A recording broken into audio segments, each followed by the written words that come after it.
Bonsoir à tous. Bienvenue encore une fois pour ce message concernant la dîme, concernant la tromperie de la dîme. Pour commencer, on va commencer avec un chant et on va poursuivre pour le sujet qui est la dîme, une hérésie qui est vocabulée de nos jours un peu dans toutes les assemblées. Amen. Au-dessus des puissants, au-dessus des rois, au-dessus de la nature et de la création, au-dessus de tout les plans des hommes sages.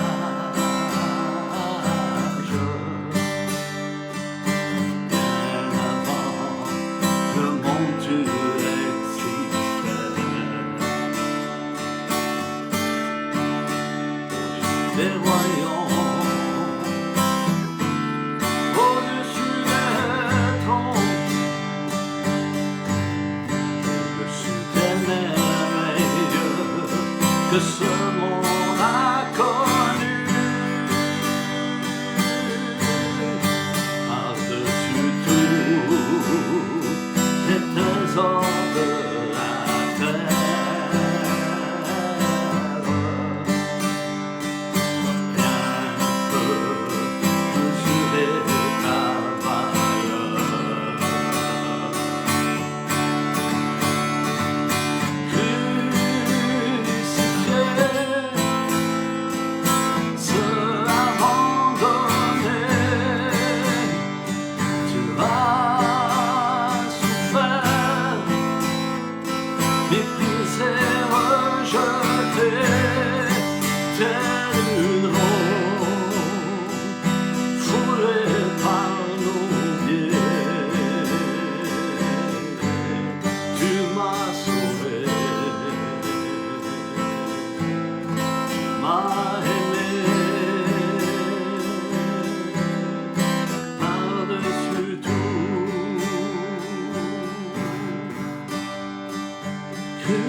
Alléluia. Gloire à toi, Seigneur. Alors, comme je disais, on continue sur ce sujet de la dîme, la tromperie de la dîme, une hérésie touchant le Nouveau Testament, la Nouvelle Alliance, la croix de Christ. Vous savez, la malédiction vient de la loi. Alors, Seigneur, je te prie ce soir, Seigneur, que ta parole, ce message puisse faire son effet, Seigneur, puisse être reçu dans les cœurs, reconnaître que nous sommes plus sur l'ancienne alliance, mais nous sommes sur la nouvelle alliance, la dispensation de la grâce. Alors, Seigneur, que tu puisses mettre ta main ce soir, puisses-tu toucher chaque personne et que chaque personne ait le cœur ouvert à entendre ce que ta parole dit. Amen. Alléluia. Alors, la malédiction vient de la loi. Et Christ nous a rachetés de la malédiction de la loi. Est-ce que Christ a été cloué à la croix, frère et sœur? Oui. La Bible nous dit qu'il a cloué la loi à la croix. Amen. Alors nous comme enfants de Dieu, il faut réfléchir à ce qui est dit et ce que la parole de Dieu dit et regarder à tout ce qui nous est dit par certains pasteurs. Nous n'avons pas à donner le 10% de notre revenu quotidien. Ce que nous devons donner, on était rendu là la semaine dernière, l'apôtre Paul en parle dans l'épître aux 2 Corinthiens, chapitre 9, verset 7. On va regarder ça ensemble. Alléluia. Ce que Paul dit. Il dit que chacun donne comme il a résolu en son cœur, sans tristesse ni contrainte, car Dieu aime celui qui donne avec joie. Verset 8. Et Dieu peut vous combler de toutes sortes de grâces, afin que possédant toujours en toutes choses de quoi satisfaire à tous vos besoins, vous ayez encore en abondance pour toutes bonnes œuvres. Il faut donner selon notre cœur, frères et sœurs. C'est ça que la parole de Dieu dit, c'est ça que l'apôtre dit. Et donne selon ton cœur, qui est le fruit de la volonté et non d'une imposition ou d'une impulsion. Il s'agit ici d'un rappel d'un vieux principe biblique concernant l'offrande. Et on voit ça dans Exode 25, 2. On va aller voir dans Exode 25, 2. Exode 25, 2, ça dit: L'Éternel parla à Moïse et dit: Parle aux enfants d'Israël qu'ils m'apportent une offrande pour vous la recevrez, pour moi, de tout homme qui le fera de bon cœur. De tout homme qui le fera de bon cœur. Et Paul va souligner ici au chapitre 8 de 2 Corinthiens, verset 3, en parlant des Macédoniens, il dit, ils ont, je l'atteste, donné volontairement selon leurs moyens. Ils ont donné même au-delà de leurs moyens, quand on lit le contexte, ils ont donné au-delà de ce qu'ils pouvaient donner, de tout le cœur. Ils avaient encore l'Église, ils avaient encore les frères, ils avaient encore ceux qui étaient dans le besoin. Nous ne devons pas donner à contre-cœur, frères et sœurs, en souffrant ou en regrettant son geste uniquement, par devoir ou obligation, et sans avoir la joie de donner. Non, les chrétiens ne sont pas censés offrir des dons en fonction de la demande des autres. Dieu aime quand il voit son enfant donner avec joie, sans être obligé et poussé par les hommes. Non. On voit dans cette génération-là que la dîme est poussée par les hommes. La parole de Dieu, c'est pas ça qu'elle dit. Elle dit donner selon notre cœur. Cela doit venir d'un cœur sincère et non forcé. Car ça devient du légaliste, contrôlé, manipulé par des pasteurs qui sont complètement cupides. Christ nous a racheté une fois pour toutes de la malédiction de la loi, frères et sœurs. Et la dîme faisait partie de cette loi qui était imposée, qui était demandée seulement au peuple d'Israël et non aux païens qui sont sous la nouvelle alliance.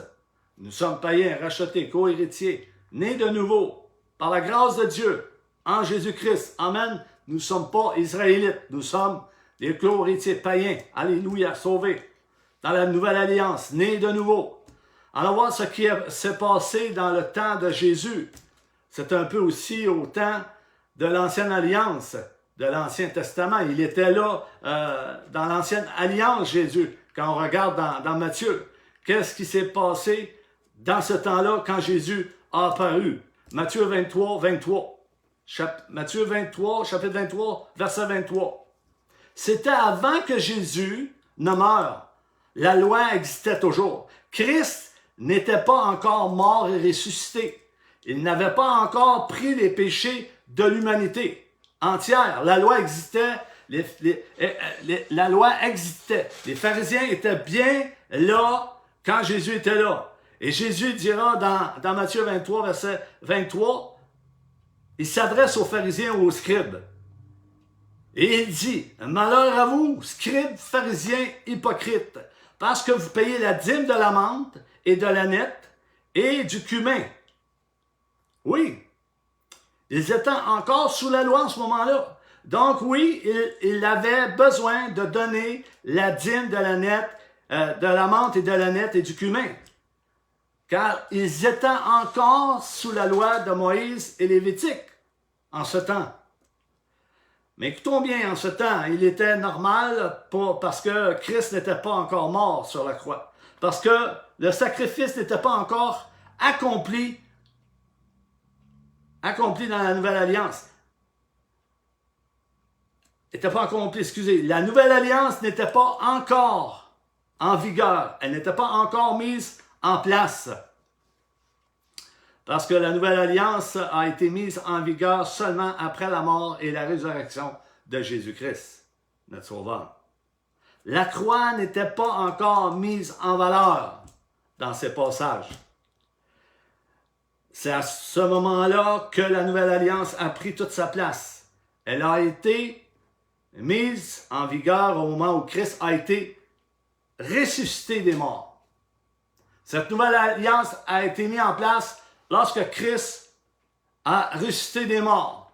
La loi n'existait plus. Alors, il était normal que Jésus leur dise, vous payez la dîme de la menthe et de la nette et du cumin.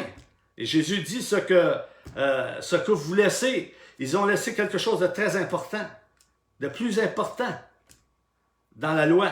La justice, qui veut dire la foi, la miséricorde et la fidélité. C'est là qu'il fallait pratiquer sans négliger les autres choses, frères et sœurs, que Jésus dit en ce temps aux pharisiens et aux scribes.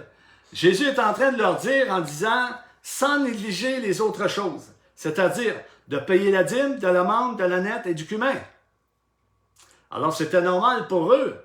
Jésus ne voulait pas à ce point-là leur enlever la loi. Il a dit, OK, vous êtes sous la loi, vous payez la dîme, de la menthe, de la nette, du cumin, mais vous oubliez la justice. Jésus les reprenait sur ce point-là qui était très important. Mais vous oubliez la justice, qui veut dire la foi, la miséricorde, la fidélité. Vous oubliez cela. Vous oubliez le plus important. N'est-ce pas la même chose aujourd'hui, frères et sœurs? Dans plusieurs assemblées, plusieurs ont oublié bien des choses. L'amour se refroidit de plus en plus. L'abandon de la foi, je veux dire la justice.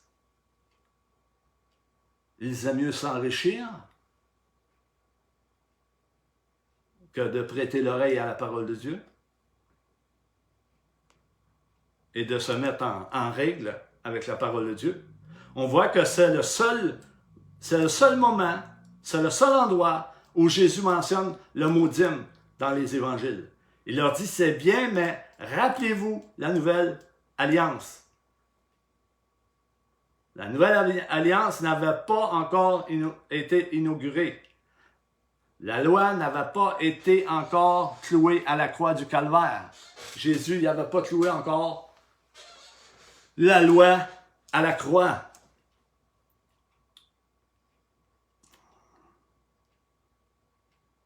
Bien qu'il leur dise, vous êtes sous la loi, mais vous ne manifestez pas la justice, la miséricorde et la fidélité.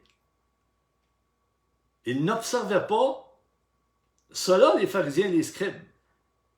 Ils observaient bien plutôt la dîme avec le gros enveloppe. Ils n'observaient pas non plus les commandements de Dieu. Ils étaient hypocrites. Ils aimaient être vus par les hommes avec leur grosse enveloppe qui payaient leur dîme. Ne pensez pas qu'en payant notre dîme qu'on va être plus bénis, frères et sœurs. Elle ne fait plus partie de la nouvelle alliance. Bien, jusqu'ici, ça va, frères et sœurs. Il n'y a pas de problème.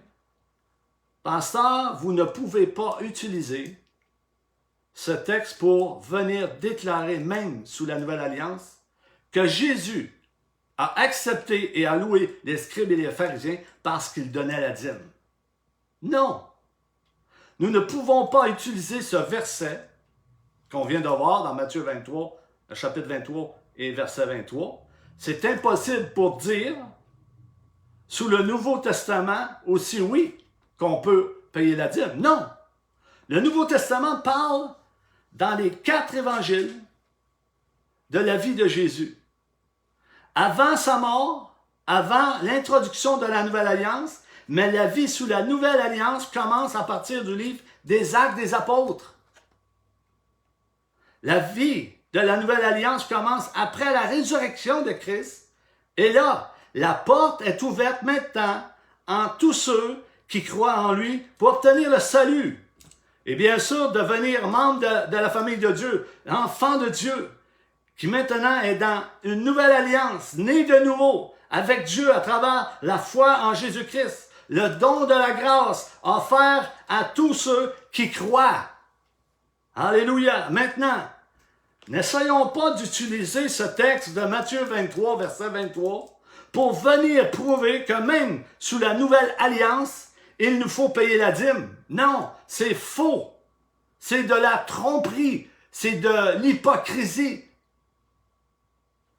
C'est une tromperie des hommes depuis des siècles. C'est une hérésie. Et cela est bien installé depuis des décennies. Le mensonge, la tromperie des hommes, avare d'argent, le péché qui est là depuis longtemps, frères et sœurs, la cupidité, le mensonge, l'orgueil de cette vie. C'est cela qui mène l'Église en ce moment. Mais c'est pas ça qu'il dit le Saint-Esprit, c'est pas ça qu'il dit Dieu. Dieu veut faire une réforme, mais les hommes ne veulent pas accepter cette réforme.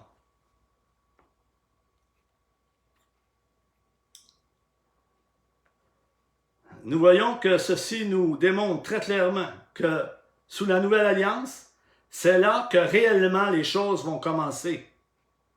Nouvelle naissance, consécration, sanctification, l'amour de Dieu, miséricorde, fidélité. Où la loi sous l'Ancienne Alliance, sous l'Ancien Testament va être enlevée complètement.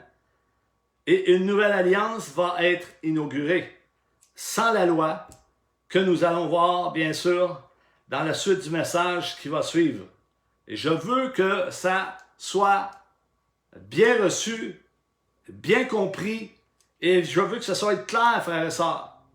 Sur le livre du prophète Malachie, c'est sur l'Ancien Testament. Et le peuple d'Israël,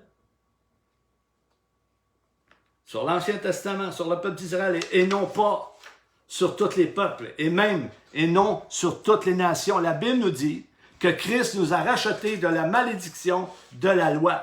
Le 10%, la dîme, 10% appartient à l'Ancienne Alliance. Point final. Il n'y a aucune base. Il n'y a rien, il n'y a aucune fondation qui est bonne pour venir déclarer aujourd'hui que la dîme est une obligation dans l'Église du Seigneur Jésus-Christ. Cela vient des hommes. Aujourd'hui, sous la Nouvelle Alliance, on ne peut pas s'aventurer. On ne peut pas conduire le peuple sur cette direction. Ça serait malhonnête, frères et sœurs. Ça serait malhonnête. Et que les pasteurs puissent écouter ce message et qu'ils puissent le mettre en pratique et qu'ils puissent se repentir de cette malhonnêteté qui ont suivi tout leur ministère depuis tant d'années. Il est encore de se repentir. Ne peut pas s'aventurer dans cette direction et même mettre un fardeau sur les épaules du peuple de Dieu. Parce que ça devient un fardeau sur les épaules du peuple de Dieu. Il y en a qui sont tiraillés avec ça. Ils disent, je ne peux pas payer ma dîme cette semaine. Là, ils se sentent condamnés. À cause que les pasteurs ont obligé de payer la dîme. Et ils en parlaient, ils passaient le panier, repassaient le panier, puis ainsi de suite. Moi, je vous dis à vous, chrétiens, soyez libres de cette loi de l'ancienne alliance. Soyez libres, frères et sœurs, de ce joug, de ce sacerdoce lévitique, de destruction, de ce fardeau qui tient les chrétiens dans la peur et sur le contrôle des hommes et des femmes rusées, parce qu'il y en a beaucoup. Et si vous voulez apporter à la maison du Seigneur votre offrande, ne soyez pas obligés de donner quoi que ce soit, parce que nous allons voir par la suite dans quel état de cœur et comment nous sommes appelés à bénir le Seigneur et comment nous devons donner nos offrandes au Seigneur et à donner volontairement d'un cœur sincère au Seigneur Jésus-Christ. Nous allons continuer à venir éclairer un peu plus profondément ce message, davantage ce qui a été dit jusqu'à présent, car cela est très important, très sensible. Je le sens surtout pour les pasteurs. Cela va être très sensible pour les pasteurs de ce siècle, qui feraient bien d'écouter attentivement ce que nous dit la Bible touchant ce sujet et de prendre cette direction, car cela est très sérieux, frères et sœurs. Hébreux 7. Nous allons voir où est mentionnée la dîme dans le Nouveau Testament. Oui, il faut comprendre ce que le corps veut dire dans ce chapitre, c'est-à-dire comprendre tout le contexte, c'est-à-dire que l'auteur a parlé aux Hébreux. La raison pour laquelle ce livre a été écrit, cet épître a été écrit, c'est parce que les Juifs convertis avaient tendance à retourner au judaïsme, de retourner sous la loi. Ils avaient été convertis, mais ils avaient la tendance de retourner sous la loi. Et donc, après avoir été convertis, nous savons qu'à l'époque des années après Jésus, le judaïsme était très, très fort, très, très présent encore. Ils avaient de la misère à se déconnecter de cette ancienne alliance. Et on le voit aujourd'hui, ils ont de la difficulté à s'enlever de cette ancienne alliance. Ils marchent sur les deux alliances, la grâce, oui, la nouvelle alliance et l'ancienne alliance. Ils marchent sur les deux. Ils sont un peu confus dans leur enseignement et ce qu'ils apportent aujourd'hui dans les assemblées, certains pasteurs du Québec. Convertis, nous savons qu'à l'époque, très important, frères et sœurs. C'était très présent du côté des Juifs. Très fort. Très établi au milieu d'eux, du peuple. Et quand les Juifs se convertissaient, ils avaient beaucoup de peine à demeurer et à continuer à être libres de la loi de Moïse et de la loi lévitique. Et nous voyons cela aujourd'hui, frères et sœurs, au milieu de nos assemblées même. Ils ont de la difficulté à lâcher prise, à lâcher la loi de Moïse, à lâcher la loi lévitique. Ils mélangent les deux ensemble. Il ne peut pas mélanger les deux ensemble. On est sur la nouvelle dispensation de la grâce, ressuscité avec Christ, sur la croix du Calvaire, lavé par son sang précieux, né de nouveau, régénéré dans les lieux célestes. Ça ne fait plus partie de la loi. Alors nous voyons dans ce livre que l'auteur nous montre la supériorité de Christ sur les anges, la supériorité de Christ sur Moïse, la supériorité de Christ sur les sacrificateurs de l'ancienne alliance. On voit tout cela à partir des versets 1, 2, 3, 4, 5 de Hébreux 7. Il vient parler également de la supériorité de Christ sur Aaron. Aaron qui a été le premier sacrificateur de l'alliance, de la loi, d'où viennent les Lévites. Allons lire maintenant, en comprenant cela, frères et sœurs, nous allons lire le chapitre 7 du livre des Hébreux, où la dîme est mentionnée. Il se réfère bien sûr à la dîme d'Abraham qu'il a donnée à Melchisedec ou Melchisedec. Verset 1. En effet, ce Melchisedec ou Melchisedec, roi de Salem, sacrificateur du Dieu très haut, qui alla au-devant d'Abraham lorsqu'il revenait de la défaite des rois, qui le bénit. Verset 2. Et à qui Abraham donna la dîme de tout, qui est d'abord roi de justice, d'après la signification de son nom. Ensuite, roi de Salem, c'est-à-dire roi de paix. 3. Qui est sans père, sans mère, sans généalogie, qui n'a ni commencement de jour, ni fin de vie, mais qui est rendu semblable au Fils de Dieu. Ce Melchisedec demeure sacrificateur à perpétuité. Verset 4. Maintenant, il va parler des Lévites. Considérez combien est grand celui auquel le patriarche Abraham donna la dîme du butin. Verset 5. Levez la dîme sur le peuple. C'est des fils de Lévi qui exercent le sacerdoce ont, d'après la loi, l'ordre de lever la dîme sur le peuple. La loi lévitique. On ne fait pas partie de cette loi-là, nous. Sur le peuple. C'est-à-dire sur les frères qui, cependant, sont issus des reins d'Abraham. Verset 6. C'est-à-dire qu'Abraham lui donna la dîme.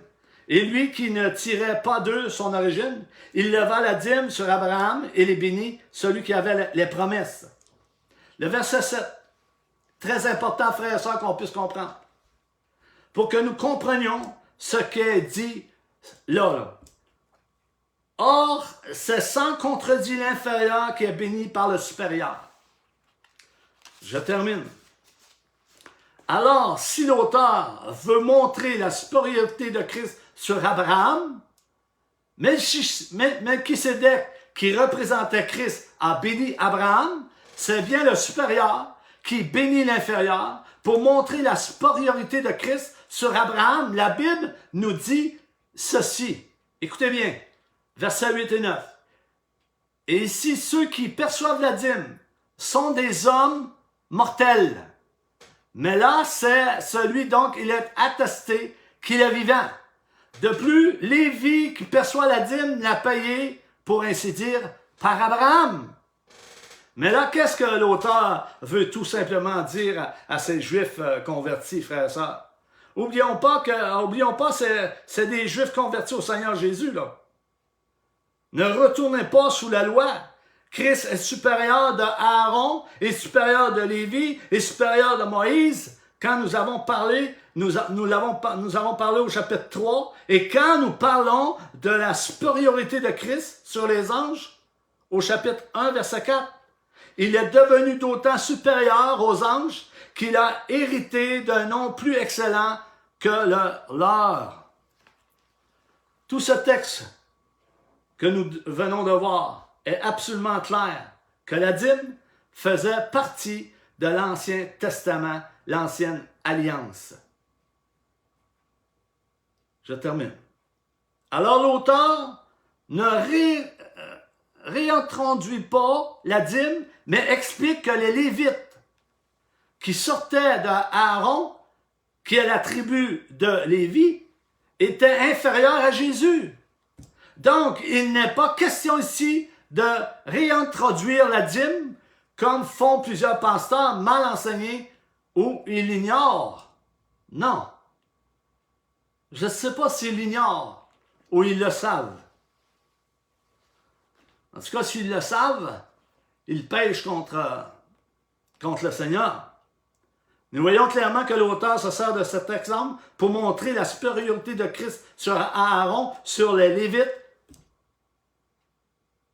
Également, c'est clair. Vous ne vous trompez pas, pasteur. Ne vous trompez pas vous-même, pasteur. Ce n'était sûrement pas pour les chrétiens que les chrétiens retournent au judaïsme. Et ces Hébreux chrétiens qui